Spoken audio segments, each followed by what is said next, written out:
지난달 12일 미국 바이든 대통령이 이것을 손에 들고 있어 전 세계에 화제가 되었습니다. 지난 2월과 5월에 두 차례나 이것의 부족 사태를 밝히면서 투자를 강조했는데요. 바로 우리나라에서 가장 잘한다고 소문난 반도체입니다. 그 중심에는 삼성전자가 있습니다. 삼성전자가 세계적으로 유명한 이유는 반도체 때문이라는 것을 모르는 사람이 없을 겁니다. 하지만 삼성전자가 처음부터 반도체로 시작한 기업은 아니었습니다. 그 시작은 1938년 고 이병철 회장이 대구에서 삼성상해를 설립하면서부터였습니다. 자본금 3만 원으로 출발했던 작은 구멍가게가 우리나라를 대표하는 것은 물론 이제는 시가총액이 500조 원에 이르는 글로벌 초거대 기업으로 성장했습니다. 1969년 창립 당시 삼성전자는 가전제품을 만들던 회사였지만 1983년 이병철 회장의 결단으로 반도체 산업에 본격적으로 뛰어들게 됩니다. 하지만 3년도 못 버티고 실패할 거라는 의견이 지배적이었습니다. 왜냐하면 그 당시 반도체 산업에는 국민소득 1만 불, 인구 1억 원이 넘어야 하고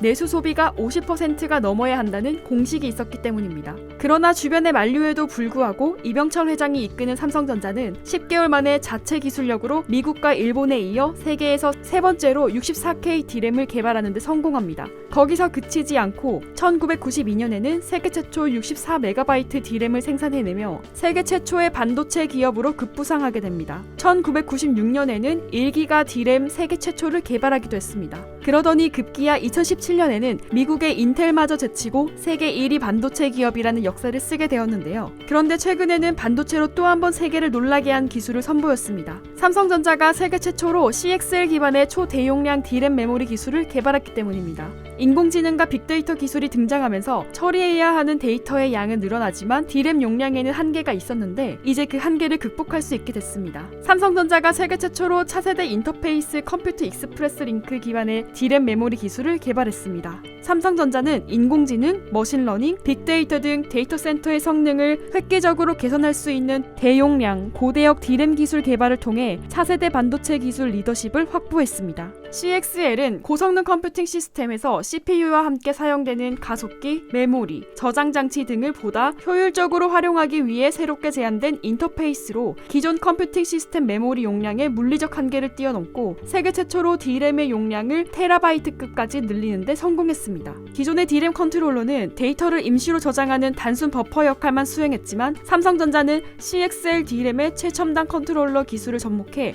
고객들이 빅데이터를 활용하는 분야에 적극적으로 CXL D램을 활용할 수 있도록 했습니다. 삼성전자는 이번에 개발한 CXL 기반 D램 메모리를 인텔의 플랫폼에서 검증을 마쳐 차세대 데이터 센터가 요구하는 대용량 D램 솔루션의 기반 기술을 확보했으며 글로벌 주요 데이터 센터, 클라우드 업체들과 협력을 더욱더 확대해 나갈 것으로 기대됩니다. 최근 미국은 다시 한번 세계 최초 반도체 국가로 거듭나기 위해 안간힘을 쓰고 있습니다. 또한 중국은 이미 수년 전부터 한국의 반도체 기술을 따라잡기 위해 갖은 노력을 펼치고 있는데요. 자칫 샌드위치 신세가 될지도 모르는 일촉즉발의 상황 속에서 이번에 삼성전자가 세계 최초로 테라바이트급 D램 반도체를 개발했다는 소식은 고 이건희 회장이 강조했던 기술 초격차가 아직도 존재한다는 사실을 깨닫게 해주고 있습니다. 곧 새로운 내용으로 다시 찾아뵙겠습니다. 좋아요 버튼과 구독 버튼을 눌러주시면 더 좋은 컨텐츠로 보답하겠습니다. 감사합니다.